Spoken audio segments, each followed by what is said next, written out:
বিসমিল্লাহির রহমানির রহিম। আজকে ফরিদপুর জেলায় ফরিদপুর বিভাগের আয়োজিত আমাদের এই কর্মশালার সম্মানিত সভাপতি, মঞ্চে উপস্থিত বিভিন্ন নেতৃবৃন্দ এবং স্পিকারবৃন্দ, আমার সামনে উপস্থিত ফরিদপুর বিভাগের বিভিন্ন জেলা থেকে আগত বিএনপি সহ সকল অঙ্গ সহযোগী সংগঠনের নেতৃবৃন্দ, আসসালামু আলাইকুম। আহ, আমি আহ, মোশাররফের একটা কথা দিয়ে শুরু করতে চাই। আমি যখন জয়েন করলাম, কানেক্টেড হলাম, তখন আমি যে প্রথম কথাটি শুনলাম মোশাররফের, সেটি বলছে যে আমরা সারাদিন কি অর্জন করেছি। এই কথাটি বলেছিল যে আমরা আজকে এখানে, আপনারা সকালে এসেছেন, সকাল থেকে আপনারা কথা শুনেছেন, কথা বলেছেন। ঢাকা থেকে যারা স্পিকার বৃন্দ এসেছেন 31 দফার উপরে, তারা আপনাদের সামনে পরিষ্কারভাবে তুলে ধরেছেন, 1 দফা, 2 দফা, 3 দফা, এটার ভিতরের বিষয়গুলো তুলে ধরেছেন। আমরা এই 31 দফাটি, আপনাদের অনেকেরই খেয়াল আছে, এই 31 দফাটি আমরা 2 বছর আগে, তখন এটি 27 দফা ছিল, আমরা উপস্থাপন করেছিলাম জাতির সামনে, দেশের মানুষের সামনে। তখন এই দেশে স্বৈরাচারী শাসন ছিল। তারা চেষ্টা করেছিল আমাদের 21 দফাটা মানুষের কাছে যাতে ভালো করে না পৌঁছায়, মিডিয়ার উপরে চাপ প্রয়োগ করেছিল, আহ, প্রচার করতে দেয়নি। তারপরে আমরা আমাদের অবস্থান থেকে চেষ্টা করেছি। আজকে বাংলাদেশ স্বৈরাচার মুক্ত। আজকে আমরা আপনাদেরকে নিয়ে বসে আলোচনা করতে পারছি, বিষয়গুলো জানাতে পারছি, বোঝাতে পারছি। এর আগে আমরা ঢাকায় উপস্থাপন করেছিলাম রিলঞ্চিং, আমরা 2 বছর আগে করেছি। তারপরে আবার 1 মাস আগে আমরা ঢাকায় রিলঞ্চিং করেছি আনুষ্ঠানিকভাবে। নেতৃবৃন্দ, এই যে 31 দফা, যেটি প্রথমে 27 দফা ছিল, পরে আমাদের সাথে যে সকল রাজনৈতিক দলগুলো, গণতান্ত্রিক দলগুলো স্বৈরাচার আন্দোলনের ভূমিকা রেখেছেন, সাথে ছিলেন, আমাদের মতন অত্যাচার নির্যাতন সহ্য করেছে তাদের নেতাকর্মীরা, তাদের সকলের মতামতের ভিত্তিতে 27 থেকে আমরা 31 করেছি, কিছু কিছু যোগ করেছি আমরা সেখানে দফা। এখন আমরা গত 2-3 মাসে দেখছি বিভিন্ন ব্যক্তি, সকলের প্রতি শ্রদ্ধা রেখেই বলছি, বিভিন্ন ব্যক্তি বর্গ বিভিন্ন সংস্কারের কথা বলছেন। এর মধ্যে যে সকল সংস্কারের কথা ব্যক্তিবর্গ যারা বলেছেন, বিভিন্ন সংগঠনের, সেটি রাজনৈতিক দল হতে পারে, ব্যক্তি পর্যায়ে হতে পারে, কোনো স্বনামধন্য বিখ্যাত ব্যক্তি হতে পারেন, বিভিন্ন জন বিভিন্ন তাদের অবস্থান থেকে বলেছেন। কিন্তু খেয়াল করে দেখবেন, তাদের যে সকল সংস্কারের প্রস্তাব এসেছে কম বেশি, এখন পর্যন্ত আমরা মিডিয়ার মাধ্যমে যতটুকু দেখেছি, জেনেছি, আমাদের 31 দফার ভিতরে কিন্তু সবগুলোই আছে। হয়তো কিছু শব্দের এদিক ওদিক আছে, কিন্তু মূল যেই বিষয়গুলো আমরা বিভিন্ন বিষয়ে বলেছি, তারাও কিন্তু একই বিষয়ে বলেছেন, হয়তো একটু ভিন্নভাবে বলেছেন। কেন এই কথাটি বললাম? এই কথাটি এই কারণেই বললাম, আমরা কিন্তু পরিবর্তিত পরিস্থিতির পর কোনো সংস্কারের কথা বলিনি। আমরা বলতে বাংলাদেশ জাতীয়তাবাদী দল বিএনপি এবং তার সাথে যারা আন্দোলনকারী গণতান্ত্রিক দলগুলো ছিলেন, তারা, আমরা কিন্তু এমন একটা সময় এই 31 দফা উপস্থাপন করেছি যখন আমরা জানতাম স্বৈরাচারের পতন হবে। হয়তো সঠিক সময়টা আমরা জানতাম না, কিন্তু এই আত্মবিশ্বাস আমাদের মধ্যে ছিল যে স্বৈরাচারের পতন হতেই হবে একদিন। এরকম একটা পরিস্থিতিতেই আমরা দিয়েছিলাম। এবং এর থেকে একটা বিষয় প্রমাণিত হয় যে আমরা যে বলি আমরা দেশের জন্য, দেশের মানুষের জন্য চিন্তা করি এবং কাজ করতে চাই, বাংলাদেশ জাতীয়তাবাদী দল, এটি হচ্ছে তার সবচেয়ে বড় প্রমাণ। এখন প্রিয় সহকর্মীবৃন্দ, আমরা সারাদিনে কি অর্জন করলাম দেখুন। এখানে 31 দফা আছে, 31 দফা আপনাদের সামনে উপস্থাপন করা হয়েছে, আপনারা আপনাদের পক্ষ থেকে বিভিন্ন বিষয়গুলো তুলে ধরেছেন 31 দফার আলোকে।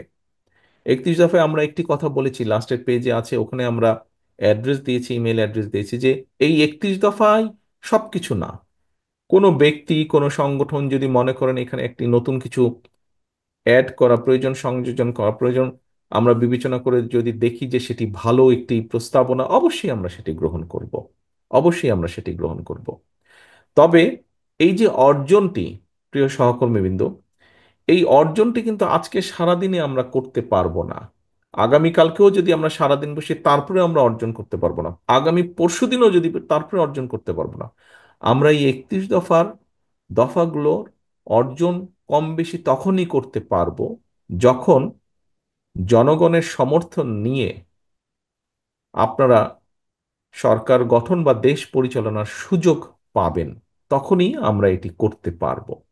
আমরা এই দফাগুলোর প্রত্যেকটি দফা এর ভেতরে যেই কথাগুলো আছে এই এই দফাগুলোকে সামনে রেখে আমরা যেই বিষয়গুলো বলতে চাইছি জনগণকে, এগুলো আপনাদেরকে আরো নিয়ে যেতে হবে মানুষের কাছে, প্রান্তিক মানুষের কাছে, জনগণের কাছে নিয়ে যেতে হবে।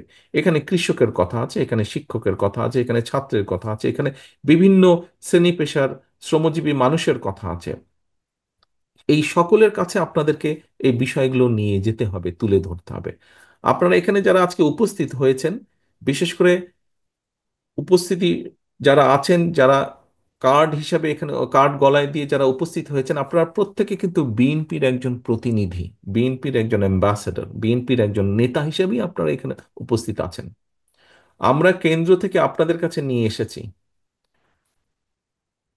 আমরা কেন্দ্র থেকে আপনাদের কাছে নিয়ে এসে ক্যামেরাম্যান যে আছেন, ক্যামেরাম্যানকে আমি অনুরোধ করব যে আমাকে ফোকাসটা, যারা সামনে বসে আছে সবাই নেতৃবৃন্দ, তাদের দিকে দয়া করে ফোকাসটি দিন। আমি এখন স্টেজটি দেখতে পাচ্ছি, আমি স্টেজটি দেখতে চাইছি না, আমি সামনে নেতৃবৃন্দ যারা বসে আছে আমি তাদেরকে দেখতে চাইছি। ক্যামেরাম্যানকে অনুরোধ করবো ওই, হ্যাঁ, এই ফোকাসটি রাখুন, অথবা একটু লং শট হলে ভালো হয়। তো এখন নেতৃবৃন্দ, এই কাজগুলো কিন্তু আমরা কেন্দ্র থেকে নিয়ে এসেছি আপনাদের কাছে, আমরা বিভাগ এবং জেলার কাছে নিয়ে এসেছি। আপনাদের হাতে, জেলা নেতৃবৃন্দের হাতে আমরা কতগুলো, আজকে আপনাদের হাতে যেই ফোল্ডারটি দেওয়া হয়েছে, এই ফোল্ডারের ভিতরে যা যা আছে তার সেই বিষয় জিনিসগুলোই কিছু সামান্য কিছু বেশি পরিমাণে আপনাদের জেলা নেতৃবৃন্দের হাতে আমরা তুলে দিয়েছি, বিএনপির জেলা নেতৃবৃন্দের হাতে। আমরা জানি আপনার এলাকা বেসিসে আপনার সাথে আপনার অঙ্গ সংগঠন যারা আছে, সকলের জন্য প্রত্যেকটি হাটে বাজারে যদি যান, প্রত্যেকটি পাড়ায় যান, এনাফ না। আমরা যতটুকু দিয়েছি একটি বক্সের মধ্যে, সেটি এনাফ না। এখানে আমাদের সকলের সম্মিলিত উদ্যোগ, প্রচেষ্টা, চেষ্টা প্রয়োজন, তাহলেই আমরা নিয়ে যেতে পারবো। কি সেটি? সেটি হচ্ছে আমরা আপনাদের কাছে, জেলা নেতৃবৃন্দের কাছে আমরা পেন ড্রাইভের মাধ্যমে সফট কপিগুলো দিয়ে দিয়েছি, যাতে করে আপনারা রিপ্রিন্ট করতে পারেন, প্রিন্ট করে নিতে পারেন এই কাগজগুলো আবার। অর্থাৎ আমরা আপনাদের কিছু দিয়েছি, আপনাদেরকেও সহযোগিতা করতে হবে। এখানে আমরা যারা আছি, আমরা সকলে মিলেই বাংলাদেশ জাতীয়তাবাদী দল। কাজে এখানে প্রত্যেকটি মানুষকে স্ব স্ব অবস্থান থেকে উদ্যোগ নিতে হবে, প্রত্যেকটি মানুষকে স্ব স্ব অবস্থান থেকে চেষ্টা করতে হবে। কারণ এই 31 দফা, এর মধ্যে আপনার চিন্তা আছে, এর মধ্যে আমার চিন্তা আছে, এর মধ্যে আমাদের সাথে যারা আন্দোলন করেছেন তাদের চিন্তা আছে, এর মধ্যে আমাদের ছাত্র দলের চিন্তা আছেন, মহিলা দলের চিন্তা আছে, এর মধ্যে আমাদের তাঁতি দলের চিন্তা আছে। সবার সম্মিলিত চিন্তার ফলই হচ্ছে এই 31 দফা। এখন প্রিয় সহকর্মীবৃন্দ, আমরা যেই কথাটি বলছিলাম, অর্জন, আমরা তখনই অর্জন করতে পারবো যখন আমরা জনগণের সমর্থন নিয়ে আমরা সরকার গঠনে সক্ষম হব। কিন্তু এই জনগণের যে সমর্থন, এই সমর্থনটিকে নেওয়া, এই সমর্থন বা জনগণের যে এই আস্থা, এই আস্থাটিকে ধরে রাখার দায়িত্ব কিন্তু আপনার এবং আমার, আপনাদের সকলের, আমাদের সকলের। এই আস্থা ধরে রাখার দায়িত্ব কিন্তু জনগণের না। এবং আস্থা যদি ধরে রাখতে হয়, তাহলে প্রিয় সহকর্মীবৃন্দ, কথাগুলো আপনারা আগেও শুনেছেন, হয়তো অন্য অনুষ্ঠানেও আমি বলেছি, শুনেছেন, পত্রপত্রিকা আপনারা পড়েছেন, তারপরেও আমি বলতে চাই একই কথা, কারণ এই কথাগুলো আমার কাছে মনে হয় গুরুত্বপূর্ণ। এই আস্থা যদি আমাদেরকে ধরে রাখতে, আমাদের সকলকে মিলে চেষ্টা করতে হবে। স্বৈরাচারকে পালিয়ে যেতে যে আমরা বাধ্য করেছি, সেটি বিএনপি একা যেমন করেনি, সকল রাজনৈতিক দলকে নিয়ে যেমন করেছে, সকল রাজনৈতিক দলগুলোও একা করেনি। সমাজের সব, প্রায় বলা যায় সব শ্রেণী পেশার মানুষের সহযোগিতা নিয়েই রাজনৈতিক দলগুলো সক্ষম হয়েছে স্বৈরাচারকে পালিয়ে যেতে বাধ্য করতে। অর্থাৎ একটি কোনো বড় কাজ, একটি কোনো ভালো কাজ এককভাবে কেউ করতে পারে না, সকলের সম্মিলিত প্রচেষ্টার মাধ্যমেই করতে হয়। এবং সকলের সম্মিলিত প্রচেষ্টার মাধ্যমে যদি সেই কাজটি করতে হয়, তাহলে অবশ্যই সেখানে একটি আস্থার প্রয়োজন, সেখানে একটি বিশ্বাসের প্রয়োজন। প্রিয় সহকর্মীবৃন্দ, আপনারা প্রায় বলে থাকেন, আপনাদের সাথে যখন আমার প্রায় কথা হয়, বিভিন্ন সময় কথা হয় কম বেশি, আপনারা বলে থাকেন যে মানুষের আস্থা আছে বিএনপির উপরে। হ্যাঁ, মানুষের আস্থা আছে বিএনপির উপরে, কথাটি সঠিক। কিন্তু যদি আস্থা আছে বলে আমরা ঘরে বসে থাকি, তাহলে কিন্তু সেই আস্থা আস্তে আস্তে ক্ষয় হতে থাকবে। সেই আস্থা আছে বলে যদি আমরা চুপচাপ থাকি, অথবা আহ, এমন কিছু করি যে ঠিক আছে, এখানে যদি একটু কিছু হয় তাহলে এত বড় দেশের মধ্যে তো আর এমন কিছু হচ্ছে না, এরকম যদি কোনো ভুল চিন্তা করে থাকি তাহলেও কিন্তু আমরা ক্ষতিগ্রস্ত হব। দল আমি একা না, দল আপনি একা না, দল আমরা সবাই। কাজেই সহকর্মীবৃন্দ, এই যে বিএনপির প্রতি মানুষের আস্থা আছে, এটিকে আমাদের ধরে রাখতে হবে। এটিকে আমাদের ধরে রাখতে হবে। আমাদের যে কাঙ্ক্ষিত নির্বাচন, একটি রাজনৈতিক দল হিসাবে আমরা একটি গণতান্ত্রিক রাজনৈতিক দল, এবং একটি নিরপেক্ষ স্বাধীন নির্বাচন আমরা আশা করব, চাইব। এটি একটি স্বাভাবিক ব্যাপার। এটি একটি স্বাভাবিক ব্যাপার যে বিএনপির মতন একটি দল একটি নির্বাচনই চাইবে, যেই নির্বাচনে মানুষ নিরাপদে স্বাধীনভাবে ভয় ভীতিহীনভাবে ভোট দিতে পারবে। আমরা জনগণের যেটি ডিসিশন, যেটি সিদ্ধান্ত নির্বাচনের মাধ্যমে, সেটি অবশ্যই আমরা মেনে নেব। এখন প্রিয় সহকর্মীবৃন্দ, ওই পর্যন্ত তো আমাদেরকে যেতে হবে। ওই পর্যন্ত যেতে হলে আমাদের প্রত্যেককে স্ব স্ব জায়গা থেকে ভূমিকা নিতে হবে।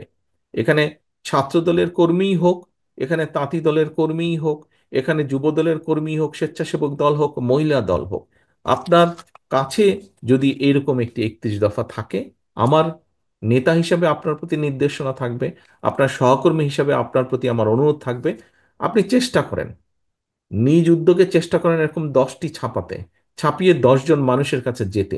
শুধু দিয়ে চলে আসবেন না দয়া করে, যে ভাই ধরেন, সেটি লিফলেটই হোক, আপনার ওই বক্সের মধ্যে এরকম লিফলেট আছে, সেটি লিফলেটই হোক, অথবা এই পকেট বুকটি হোক, পকেট বইটি হোক, শুধু দিয়ে চলে আসবেন না। আপনারা সারাদিন আজকে এখানে জেনেছেন, শুনেছেন, আপনি নিজের ভিতরে ধারণ করেছেন বিষয়গুলো। শুধু নিজের ভিতরে রাখলে হবে না তো, এটি আপনাকে নিয়ে যেতে হবে জনগণের কাছে, এটি আপনাকে নিয়ে যেতে হবে আপনার ভোটারের কাছে, এটি আপনাকে নিয়ে যেতে হবে আপনার পাড়া প্রতিবেশী। আপনি পুরা ফরিদপুর জেলা, পুরা শরীয়তপুর জেলায় ঘোরার দরকার নেই, আপনি আপনার নিজের পাড়ার মধ্যেই করুন। আপনার নিজের পাড়ার মধ্যেই আপনি 31 দফাটি নিয়ে যান। অর্থাৎ আমরা জনগণের জন্য কি করতে চাইছি, দেশের জন্য কি করতে চাইছি, এটি যদি মানুষ না জানে তাহলে মানুষ আপনাকে কিসের ভিত্তিতে সমর্থন দিবে? হ্যাঁ, বিএনপি ঠিক আছে একটি বড় দল, শুধু কি সেজন্যই দিবে? প্রিয় সহকর্মীবৃন্দ, মানুষের কিন্তু এখন চিন্তাধারা পাল্টেছে। মানুষের মানুষের মানসিকতা পাল্টেছে। এখন কিন্তু মানুষ জানতে চায়, দেখতে চায় যে আপনি বলছেন আপনি তার জন্য করছেন, তার জন্য আপনি কি করতে চান, কি কি করবেন আপনি, সেটি কিন্তু মানুষ বুঝতে চায়, সেটি মানুষ জানতে চায়। কাজেই আমাদেরকে, আমাদের 31 দফার মধ্যে এই কথাগুলোই কম বেশি বলা আছে। আমাদেরকে সেজন্য প্রত্যেকটি শ্রেণী পেশার মানুষের কাছে যেতে হবে। হ্যাঁ, হয়তো আমরা হয়তো আমরা একবারে সবকিছু করতে পারবো না। এখানে অনেকগুলো, আপনারাও যখন প্রশ্ন করেছেন অনেকগুলো কথা বলেছেন আপনারা। কৃষিতে আমরা যা করতে চাইছি, শিক্ষাক্ষেত্রে আমরা যা করতে চাইছি, নারীদের জন্য আমরা যা করতে চাইছি, আমরা একবারে সবকিছু পারবো না। কিন্তু অন্তত আমরা সূচনা করতে পারবো, আমরা যদি মানুষের সমর্থনের সুযোগটা পাই। এবং সূচনা যদি আমরা করতে পারি, আমরা সূচনা করব। আরেকজন আজকে এখানে যে নেতৃত্ব আছেন, আপনারা সুযোগ পেলে ইনশাল্লাহ আপনারা সূচনা করবেন। আপনাদের পরবর্তী নেতৃত্ব সেটিকে আগিয়ে নিয়ে যাবে। তার পরবর্তী নেতৃত্ব ইনশাল্লাহ সেটিকে সফলতার পর্যায়ে নিয়ে যাবে। এভাবেই সভ্যতা বিকাশ হয়েছে, এভাবেই আমরা তৈরি করব। প্রিয় সহকর্মীবৃন্দ, সকাল থেকে আপনারা অনেক সময় নিয়েছেন, অনেক সময় দিয়েছেন এখানে আপনারা আজকের এই অনুষ্ঠানটাকে সফল করার জন্য। আসুন আমরা যেটি মূল কথা, সংক্ষিপ্ত কথা, আমরা দেশে একটি জবাবদিহিতার পরিবেশ তৈরি করতে চাইছি। রাজনৈতিক দল হিসাবে আমাদের মূল লক্ষ্য উদ্দেশ্য জবাবদিহিতা। সেটি কি জবাবদিহিতা? শুধু কি প্রধানমন্ত্রী জবাবদিহিতা করবে? শুধু কি মন্ত্রীরা জবাবদিহিতা করবে? শুধু কি এমপিরা জবাবদিহিতা করবে? নো। জবাবদিহিতা প্রতিটি পর্যায়ে থাকতে হবে। ইউনিয়ন পরিষদের মেম্বার যেরকম জবাবদিহিতা করবে, প্রধানমন্ত্রীও জবাবদিহিতা করবে। পৌরসভার চেয়ারম্যান, উপজেলা চেয়ারম্যান যেমন জবাবদিহিতা করবে, মন্ত্রীদেরকেও জবাবদিহিতা করতে হবে। একই সাথে সরকারি বলেন, আধা সরকারি বলেন, প্রত্যেকটি পর্যায়ে যারা আছে প্রত্যেকটি জায়গায় জবাবদিহিতা তৈরি করতে হবে। একদিনে সম্ভব না, কিন্তু সেটি সম্ভব, অবাস্তব কিছু না। কারণ প্রিয় সহকর্মীবৃন্দ, আপনি যদি আপনার নিজের পরিবারকে দিয়ে চিন্তা করেন, পরিবারে একটি জবাবদিহিতা আছে বলেই কিন্তু পরিবার টিকে থাকে। পরিবারের কতগুলো নীতি নৈতিকতা থাকে, জবাবদিহিতা আছে বলেই, সেই জন্যই পরিবারটি ঐক্যবদ্ধ থাকে।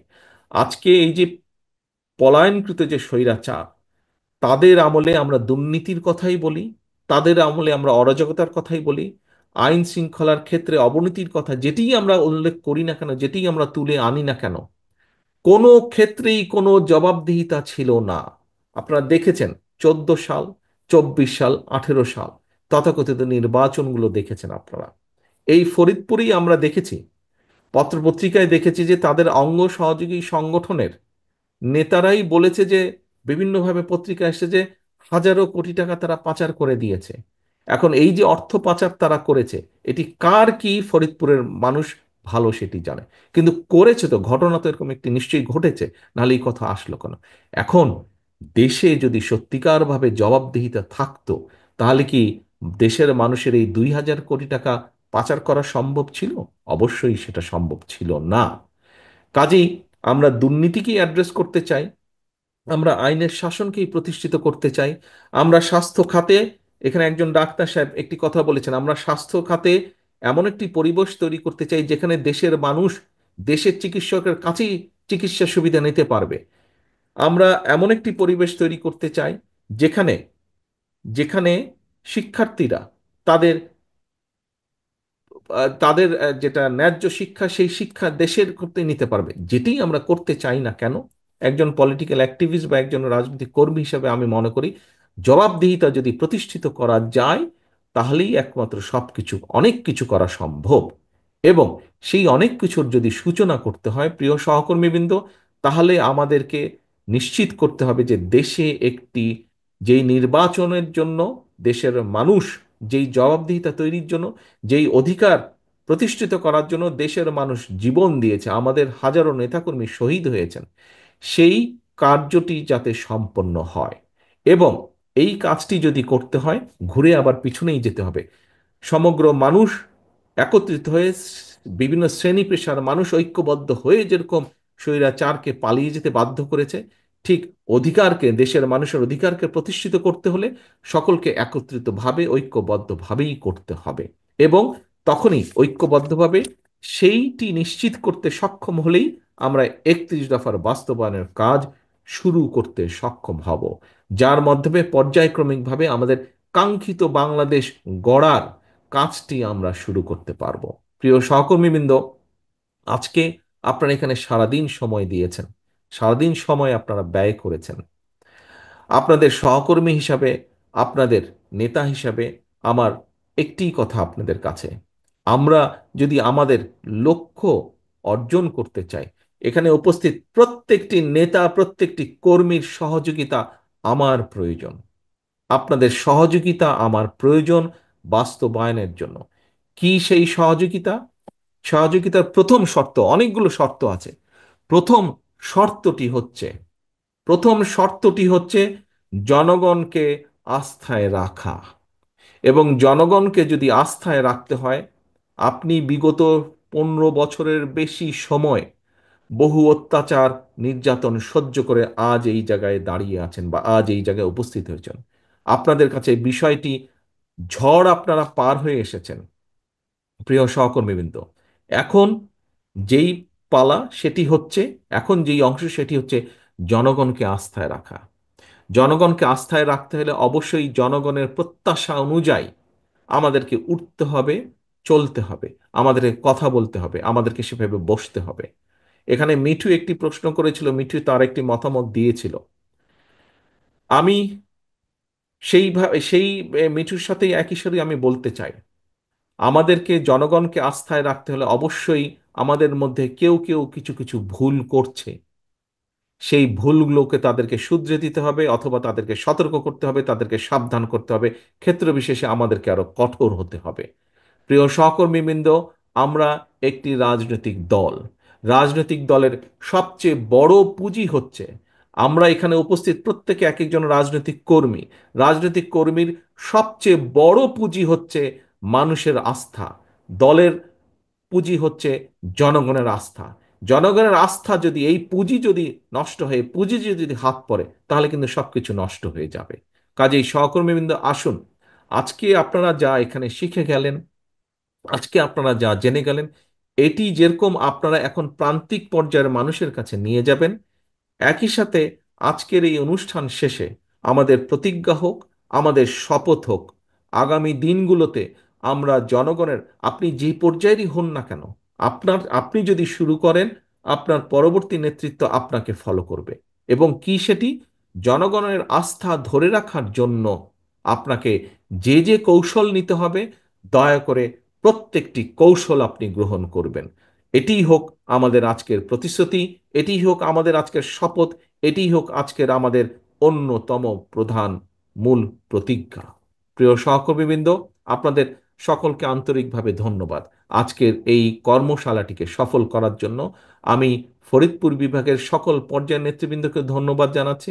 আমি একই সাথে মঞ্চে উপস্থিত যারা স্পিকার আছেন, কিনোট স্পিকার আছেন, তাদেরও সকলকে আন্তরিকভাবে ধন্যবাদ জানাচ্ছি আজকের এই অনুষ্ঠানটিকে সফল করার জন্য। ধন্যবাদ। আসুন, আমাদের প্রত্যাশা হোক জনমানুষের সমর্থন নিয়ে, বাংলাদেশের মানুষের সমর্থন নিয়ে আমরা যাতে কাজ শুরু করতে পারি 31 দফা বাস্তবায়নের জন্য, সেটিই হোক আমাদের লক্ষ্য। যাতে জনগণের সমর্থন নিয়ে আমরা সরকার গঠনে সক্ষম হই এবং সেই সরকার পর্যায়ক্রমিকভাবে 31 দফা যাতে বাস্তবায়ন করতে পারে, এটিই হোক আমাদের আজকের মূল লক্ষ্য, মূল উদ্দেশ্য। নেতৃবৃন্দ, সকলে ভালো থাকবেন, সকলে সুস্থ থাকবেন। আল্লাহ হাফেজ। বাংলাদেশ জিন্দাবাদ। বাংলাদেশ জাতীয়তাবাদী দল জিন্দাবাদ।